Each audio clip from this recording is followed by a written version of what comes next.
So today I woke up to news that I have been waiting for 7 long years. The Electro 7 was announced today, which was very exciting. First thing I did was go to their website, and I'm pretty sure all of us did the exact same thing. We clicked open the product page, immediately scanned our face to the left of that keyboard to see nothing. There's no pitch and mod wheel on the new Electro 7. Something we have been waiting for 7 years to see if that wrong will have been rectified, and going forward we will see Electros that have some sort of pitch and mod wheel system. Doesn't have to be the one that's on the flagship stage, but some kind of pitch and mod wheel system, as has been standard on everything from a basic M Audio Oxygen controller up to a Moog Muse. It has been the standard forever. It's not there. The Nord Electro 7 doesn't make any sense. Look, I love Nord. I say this, you can go watch my other videos. I really do respect the work that they do. I'm not a Nord artist. I can say whatever I want. I've bought all of the keyboards that you see in these videos for very much full price. And my goal as of now is that these keyboards would end up being the best possible products that they can be. And if that means I never become a Nord artist because I piss them off, that's fine. I'm here to say what I believe, and if you disagree, that's okay. Let me know in the comments. But really, I think we're all working towards the same goal, which is having Nords that work unbelievably well so we can make the best art possible. With that said, let's get into it. So I've been ranting all morning to myself about all the points I'm going to make in this video, and I want to give you the too long didn't read version. Here's what it is. For a long time, the Nord Electro has made a lot of sense for me to recommend to, let's say, secondary instrumentalists, guitarists that need a keyboard maybe just to play for a couple songs on stage, or hobbyists, people that don't do this professionally but want a taste of the Nord ecosystem. And then also indeed studio owners. I've convinced a lot of my friends that run studios to get Nord Electros because of how good the onboard piano sounds are. You don't need to bother with keyscape. You also don't need to bother with, God forbid, a VST of a Hammond B3 and like mapping MIDI controllers to have Hammond drawbars. No, it's right there on the front panel. This is amazing. This is an amazing instrument in the $2,000 price range. When I picked up my Electro 6D, I want to say I got it for $2,200. Since then, obviously, things have gone insane price-wise, and now you can expect to pay somewhere in the realm of $2,600 to $2,800. I actually think within the $2,000 to $3,000 price category, the Electro is in a sweet spot. Yes, it's very expensive, but it's a really good value for $2,200. I would say at $2,800, it's punching exactly where it should be. The problem is the Electro 7D is debuting for the following prices. The Electro 7 61 key is debuting for $3,300. The Electro 7 73 key, unweighted, is debuting for $3,600. The Electro 7 Hammer Portable is debuting for $4,000. The Electro line is now between $3,300 and $4,000 US dollars. At this point, the value is really dwindling. I think it's pretty fair to say at this point, Nord wants people to look at that 73 key Hammer Portable Electro and say, well, $4,000, sure, but a 73 key Hammer Action Nord Stage 4 is only $5,400, only $1,400 more new than the Electro. What Nord is trying to do is essentially close out this category, in my opinion. There is no low-end keyboard from Nord anymore. There's no keyboard for hobbyists, studios, instrumentalists that are secondary instrumentalists to piano. There's no keyboard for students. This is it's just the high-end stuff, man. We're just entering the Rolex era of Nords, which, to be fair, they've already been absurdly priced, but like the idea that everybody who plays a Nord is going to shell over about $5,000 for a Nord just to have a pitch and mod wheel? It bums me out, man. It really does. We're going to have chapter markers for all of this. Of course, there will be a little bit of organization into this entire video. I want to start with the most egregious part of it and my thoughts and opinions on the pitch and mod wheel, or lack thereof. This, I have been saying for a long time, is my only real necessary absolute must for an Electro 7.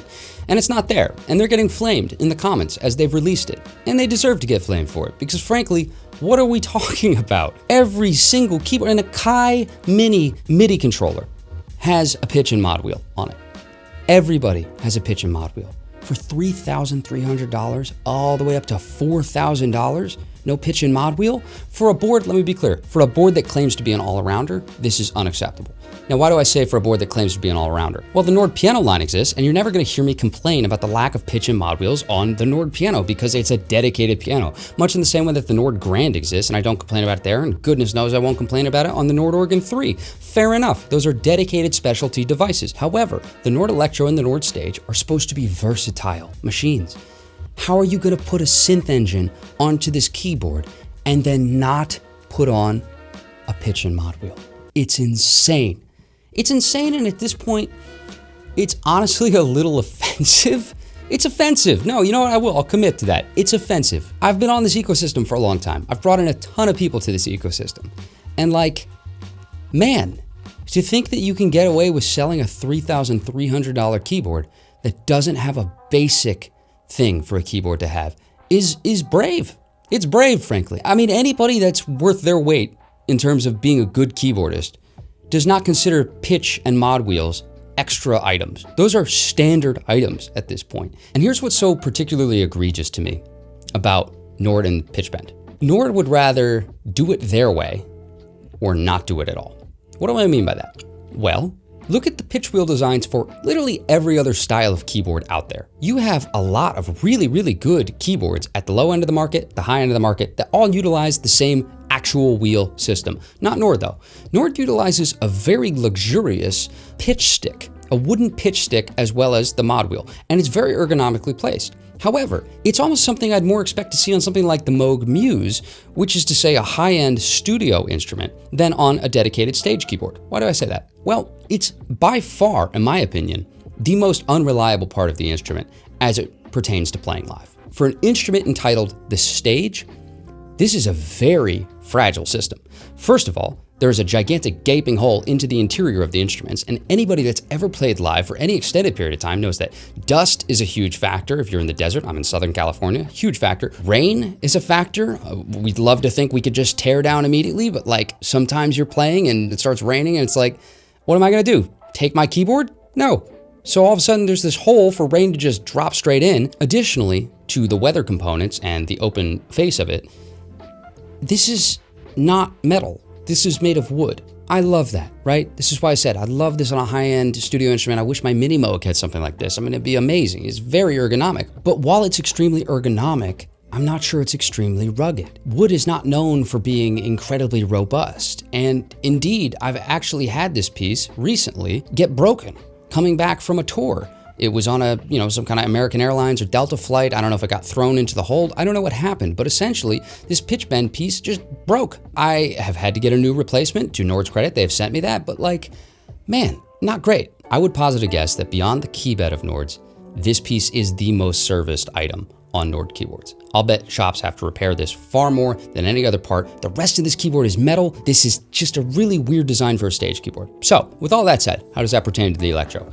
Well, I'm not that big a fan of this design for a stage keyboard in the first place. While it feels amazing to play, and I love that, I never worry about my Moog Sub 37 when I'm traveling in terms of the pitch and mod wheels. It's a very robust system. Same thing for my Prophet Rev 2. I never worry about the robustness of these plastic pitch wheels. They just work. And that's what the Electro has been for so long to me. Something that just works. I love the build of it. It's made of that very solid metal. Great. Continue that. Put in some, I don't care if they're red. I mean, do your signature thing, or just put in some red pitch and mod wheels. We'll carry you around on our shoulders. We'll be so stoked about it. Come on, man. Just put this on the board. It's so overdue. It's crazy. It just needs to happen. So, pitch and mod wheel. I would love to see a simpler system, at least for the Electro line. Look, the reason I'd buy this in the first place is to have it as a beater keyboard. It's an amazing size for a machine. It has a use case. And I love the idea of using a lower priced instrument in extreme conditions, whether it's a desert gig or anything else like that. To not have to worry about dust and rain getting into the internals of my very expensive keyboard, that's a plus. Just make a standard pitch and mod wheel. I'm begging you, Nord. It would do numbers. Let's move on from this. This could be the whole video, honestly. The next section we're going to cover is the brand new Synth Section, which is confusing to me. Because, look, if you're looking for features to withhold from the Stage series, the Synth Section actually seems like a very fair one. The Synth Section is not something I would expect to see on a $2,000 keyboard, $3,000 keyboard, maybe, I guess. But, the sample synth thing was actually good. It made sense to me. Yes, of course, the sample synths that they offer were limited, but you can bounce in your own. I have plenty of my own Juno in there. If you have Arturia, you could bounce that in using Nord's sample editor. There was lots of ways to get around it. All that the Electro 6D was missing was one, egregiously, a cutoff filter, insane, which thankfully has been put on, And I'm trying to even think of anything else. No, honestly, that was the only thing I needed was a sweepable cutoff filter, because they just had a filter button, which was goofy. But instead of just giving us a sweepable filter knob, Nord has given us an entirely new synth engine. We have analog subtractive synthesis in addition to FM synthesis. We have a redesigned envelope system, which actually looks awesome. I really do like the 3-knob design. I've always thought that the Stage 4 should have physical knobs. However, with the implementation where it shares the filter and the amplifier envelopes, that could get confusing. So you're gonna need the on-screen graphic to display the actual envelope parameters still. And in that way, maybe the Stage 4's implementation of having it just be below the screen makes more sense. I don't know. Either way, love a 3-knob design. That makes a lot of sense to me. I really like the physical attack and release knobs as they existed on the Electro 60. So this makes me really happy to see this. There's no LFO section. That's a little confusing to me, especially because there's no pitch or mod wheel. So yeah, LFO would become a very important parameter. Also, just to touch on this, to get around doing a mod wheel, they do have a synth vibrato button, LFO button. This is a real shoddy play. Man, this is like you got a leak out of the fish tank and you're gonna slap on a piece of duct tape. Like, this is not a fix. A simple on-off for vibrato, that's not doing what a mod wheel does. A mod wheel has actual levels to the amount of expression you can get out of it, and this just doesn't. So again, not a fix. And it shows me that you know it's a problem, so fix it. Do it right. This is a $3,300 instrument we're talking about, or even worse, a $4,000 instrument. I saw somebody say that there's just a single synth engine and that, you know, there should be more than that. They pointed out the Mode EX has 7 synth engines. Yes, but also I'm fine with that being withheld for more premium synths like the Stage 4. I hear what they're saying, but I actually think the simplicity is the point of the Electro, and I'm fine with only having one synth layer, even if it is outdated in this day and age. I do feel like the Stage 4 having 3, it could use one more. Maybe the Stage 4 should have 4 and the Electro should have 2. Maybe that's what I feel, okay? I don't know, I'm still working through it. I only ever had one synth layer on my Electro 6D, and honestly, I didn't really want for more. And I think the speed at which you can build patches, that makes a difference in terms of that, which actually brings me to my next point. Let's get into that. Complexity. Complexity is not a strong suit for the Electro 7, right? The complexity of this machine is vastly increased comparably to the 6D. When I say that because look, every effect now has 2 knob parameters. That's the exact same as the Stage series. I can tell you from experience, when you're dialing in a chorus on an Electro 6D, it's one knob, it's done. You set it, you go right there, good, done. I don't think about it. This means that the speed at which you can build patches is actually vastly faster on the Electro 6D than it is on the Stage 4. Stage 4, you have to kind of balance both parameters, and maybe this one goes here and this one goes here, but that's not quite right, and then it's not set it and forget it quite as much. You really have to actually kind of work around and understand the parameters, which maybe that's for the best, but it does take a second longer. It also looks as though you can do different reverbs per different layers on the new Electro 7. That's a step in the right direction, as it was entirely global on the past Electro 6D. But again, that's going to take more time to program patches for. There was a beauty in the simplicity of the Electro 6D. There was a real economy to the way that they designed the parameters of that board. They gave you very few choices, but the choices that they gave you were so effective if utilized properly. And I think I like that, because I actually don't want to have to just dive through a bunch of stuff to get to a good sound. I want to really have it immediately. Is that a lazy opinion? Maybe, but I have built patches for thousands of gigs at this point on the Electro, and then now increasingly on the Stage 4. Every gig I build on the Stage 4. It takes a lot longer, especially when you have to build synths from scratch. And an odd thing is, on the Stage 4, you have synths that you can store inside of this section right here. You can store synths and then recall them. I don't see those buttons on the Electro. I don't know if there's a way to store them. I'm gonna start off by saying that. But if you can't store synths in these presets, you may have to build a synth from scratch for every patch that you're making. That is wild, man. Let's keep moving. Some things I am surprised to see. Number 1, color screen. Okay, sure, new font. I'll get used to it. That's on me. Honestly, that's not your fault, Nord. I need time to adjust to the new font. I really like the old font. not crazy about this one, but I need time. And you know what? Eventually, I'm sure I'll look back and be like, I can't believe I never liked it. You know what I mean? So that's on me. That's not on you, Nord. But the color screen is odd to me, right? Because again, like I was saying in the intro of this, if the whole point of the Electro is to be a cheaper alternative to the Stage, I know they like to test features on the Electro before bringing them to the Stage. I'm sure that's what they're doing with this. But man, color screen doesn't seem necessary for any of the things that I need my Nord to do. In fact, I've never once ever thought to myself, God, I just wish the screen was color. Ever. Never. So yeah, okay, color screen, cool. But they used to tout that the old screen was OLED and they're not putting that on it anymore, so it's probably LCD. And all I'll say is I hope it lasts as long as the OLED screens have, because the OLED screens I have zero complaints with. Zero, none, no complaints with the OLED. I've always loved the screens on Nord, and I've never owned a Nord without a screen. I wouldn't even consider it. So yeah, color screen, okay, sounds good. I'm hard pressed to think of a way that would be integrated into Nords as I know them today that would make them more effective. Maybe if it's like on main stage where it shows your layers in different colors, but you know, that's almost like, I think Korg Kronos does that as well. I can't see Nord doing that. I can't see them redoing their entire interface to look like that. Yeah, I just don't see it. So maybe, I don't know. I'll hear that out, I'll wait on it. Who knows, the Stage 5 comes out, all of a sudden I can label each different instrument with a different color, but I don't know. I just wish that they left off color and made the board a little bit cheaper. It's neither here nor there.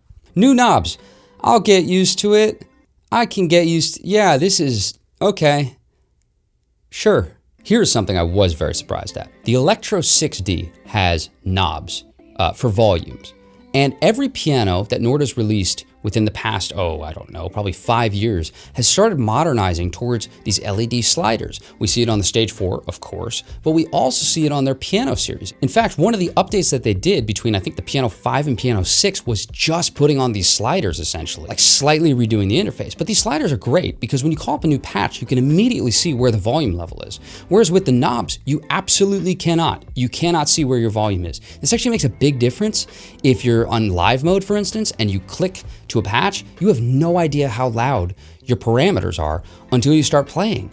That's not great, is it? So I'm kind of curious why they left the sliders off the new Electro. I thought for sure, especially since there's only one engine per section, you know, one organ, one piano, one synth, why would you not have sliders? It's an odd thing to not include. Makes a big difference presets wise. Regardless, I don't know, odd choice. Another new thing is the new hammer portable action. If you are unfamiliar with the history of the HP action from Nord, it's actually kind of an interesting saga. With the Stage 3, that was the last board to actually have a hammer portable release by Nord, and it was a proprietary thing that they developed, or it was a FATAR, but either way, it was like Nord's own idea of an HP keyboard, hammer portable keyboard. This means it was fully weighted, but it was lighter than their hammer action keyboards. Well, the hammer portable action was known for being sluggish, and over time it would get louder. It would get like clicky or squeaky. I don't know. I never owned one, but like it just was known for being kind of unreliable, and so they phased it out, and now they've only been making the Stage 4s with the hammer action. Great. I own a hammer action 73. The amount of weight saving that you get just by going to 73 from 88 is actually massive, and I don't really see a need to make it any lighter than it is. It's probably 35 to 40 pounds is my guess. It's not outrageous, but it's, you know, it's a keyboard. It's not gonna be 20 pounds. The Electro unweighted is like 22 pounds. Great, get that if you really need, you know, the lightest keyboard possible, but I'm willing to sacrifice some lightness during load-in for key feel during the actual gig. Well, that makes this sort of interesting because now they have a new hammer portable, but it's not made by FATAR and it's not made by Nord themselves. It's made by Kawai. Now, Kawai has been trying to do some interesting stuff with piano action for a long time. They were actually the first to introduce, to my knowledge, a wooden keybed, a keybed with like false hammers so that it like truly was grand action, what Nord has now tried to do with the Nord Grand, where there's an actual firing mechanism going on behind the scenes so that you get some of that tactile, you know, attack and release when you actually hit the key. Interesting, but yeah, I don't know. I haven't played this yet. I'm very interested to try it. If I can judge by any of the past hammer portable pianos I've played, and I can't, it's unfair to do so, but I'm going to. I would rather have extra weight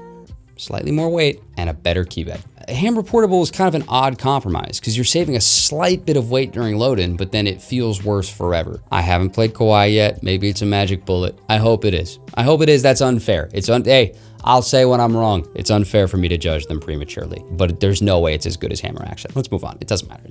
That's neither here nor there. All right, up next, and I'm gonna get a little bit fiery again. There is no setlist mode on this keyboard. There hasn't been a setlist mode on any Nord keyboard since the Electro 5. This, in my opinion, is completely unacceptable. If for no other reason, then Nord pride themselves on being stage keyboards, right? The Electro is a stage keyboard. Sure, it's for the studio, but it's also to be played live. I see people using this live all the time. The stage is literally called the stage. Neither of them have setlist mode. This is wild to me. Let me give you a very real scenario that happens all the time. Let's say I have a gig on Friday night, a corporate gig, right? So we're playing Don't Stop Believin', we're playing Dancing Queen, all the normal numbers. And then Saturday night, I have another corporate gig. Well, there is no way for me to store 2 individual, let's say 75 song set lists for each of those nights. So what I have to do is do the gig on Friday, bring the keyboard upstairs, unpack it from its flight case, put it on the stand, plug it in, open up Nord Sound Manager, redo the entire patch list on Saturday morning, put it back in the case, put it back on the cart, put it back in the car, and then do the gig Saturday. Why? Why can't, if I'm preparing for both gigs all week, I just store 2 separate 75 song set lists within the keyboard digitally? What is the holdup here? I don't understand. This could be patched with a software update. And you could say, well, you know, what could be the delineation to make it, you know, more of an upsell to go for the Nord Stage 4. I've thought about it, and I'll tell you what it is. The Electro has 5 buttons on the front. Give me the ability to store only 5 set lists. That's enough set lists for most people. But then the Stage 4 can now save 8 set lists because there's 8 buttons on the front. This makes sense, right? Let me give you one more example. Let's say I'm in a touring act with an artist where we're doing a 30-minute set one day. Let's say it's an opening spot. And then the very next day, regular headline slot. Well, what has to happen is we play that 30-minute set, and then I pack up my keyboard really quick, put it in the case, it goes back underneath the bus or into a van, trailer, whatever, and I don't see it until soundcheck the next day. This means at that soundcheck the next day, I have to panic reorder all my patches into that hour and 15-minute set list. That's insane. I should be able to store a 30-minute set and an hour and 15-minute set, because chances are we're gonna play similar variations, right? The same songs get cut every time you do a 30-minute set. I should be able to store it. I don't know why this isn't a feature. Nord, you gotta give setlist mode back. What is the holdup on this? Lunacy. Now I want to end this video, perhaps unfairly, by saying the good things, right? And I say unfairly because I probably should have covered them in the beginning. And there's going to be a lot of reasons to buy this board, right? I still recommend the 6D to people, and nothing's changed. The pianos are fantastic, the organs are fantastic, but like, yeah, nothing's changed. This is still a great board. It's just the value proposition is severely lessened as the price goes up and the features remain stagnant, and we just get these weird side grades like a color screen that don't really make a difference in the actual usability of the instrument. So I want to cover what Nord did right and give them their flowers, because sometimes flowers are due. LED drawbars on all models. Yes. Put in a crowd noise. Give them cheering crowd noise. There we go. Look at that. No more of this nonsense. This nonsense was stupid. I'm glad we're done with this. This never made sense to me. Never had a push button Nord. Never. Not once. It's disrespectful to the art of organ playing. However, my Electro 6D didn't have LED drawbars, and I kind of figured to keep costs down, they wouldn't even put this on the 7D. I am so thrilled to see that it's there. Again, odd that they added this, but not singular sliders to the synth and organ and piano section volume metrics, because I mean, that's a way more useful slider to have. But look, I don't design the boards, I don't care. Look, do what you do. Organ drive is now separate. This is great. Rotary drive used to be stored in the effects section on the 6D. This means, let's say we're doing a Motown song and I want to use an organ with a Leslie rotator, but I also want to use a distortion on a piano to give it that tube sound. I couldn't do that because I was burning that entire effects bank just for the rotary sim. Now the rotary sim is separate, and I can have all the distortion that I want to put on a piano to my heart's delight and get me fired from the gig. Thank you, Nord. That's all I ever wanted. They've given this the organ section from the Nord Organ 3, which is pretty exciting. I've never played one, but I hear that they're fantastic by all accounts. And we have something called soft B3 instead of a second pipe organ. And that's great because this is true. I have used exactly 0 pipe organs on the Nord. I'm sure I've used one in like an indie band track, but like honestly, no one needs pipe organ. So yeah, a soft B3 is great. I'm really happy they're prioritizing that instrument and giving us some really cool stuff. It was great to get B3 bass, for instance, back in the day. I really like that they're pushing forward in terms of innovating on the B3 side of things. Excellent, well done, Nord. We got crossfade split points. It's there again. Good. It looks like you can separate reverb by layer. This is very, very good. Global reverb was a little clunky. I said earlier that it's gonna take longer to dial in. I stand by that, it really does. But it's good to be able to prioritize what layer gets what, because man, global's kind of a big commitment. You're really committing to the entire keyboard sounding one way. And especially when you're trying to balance, maybe your sample synth section is different from your organ, is different from your piano. It does become kind of hard to just bake the whole thing in a cathedral reverb and just go like that. It's kind of tough. You'd like a little more modularity, and I am happy to see it being able to be separated by layer. I hope there's also a global setting, and maybe that's even default. And maybe that's a good thing, because again, speed. Most of the time, it's fine. But sometimes you want to get a little more granular. So that's my thoughts on the Electro 7. Look, I would love to see this redone. I guess we'll wait another 7 years, man. It bums me out, dude. It bums me out. Waited a long time for this keyboard, and I'm not gonna get one, at least for the time being. Maybe in the future, but like, the value isn't there. Why would I pay $3,300 for a 61 key with no pitch wheel and no mod wheel? I already have the Electro 6D that can do all the things this can do, except for, I guess, the synth section, and the drawbars don't light up. Just get an Electro 6. Just get an Electro 6. I don't understand this keyboard. It truly seems to me as though they're trying to push out the hobbyists and push everybody that is semi-professional into going straight up to the stage series, which is just a misunderstanding of where the Electro should be placed in the market. This should be the board that people buy if they're a secondary instrumentalist or if they're a studio owner and they want an all-rounder, but they don't need it for stage use. They don't need 3 different synth sections. They don't need 2 different organ sections. They just need one thing at a time. This is a missed opportunity on Nord's part. I am disappointed, but I think I'll live. I may live. We'll see. If you see me in another video, I've lived. If you stayed to the end for this, my God, thank you for watching. I love Nord. I want them to succeed. I know this is like, 36 people in Sweden somewhere making these keyboards. I don't think this is like a massive, this isn't Yamaha, you know what I mean? This isn't a massive company getting greedy and improving stockholder value. Like, I know that that's not what this is, but man, it's frustrating. Sometimes I feel like Nord just doesn't listen to the people that are in their community and care so much about these instruments and indeed make their living and their art with these instruments. I care about Nord, and I want Nord to keep improving. Anyways, this has been Andre Bernier Music on YouTube and Instagram. Thank you so much for watching, guys. I'll see you in the next one, which will hopefully be on a more upbeat note.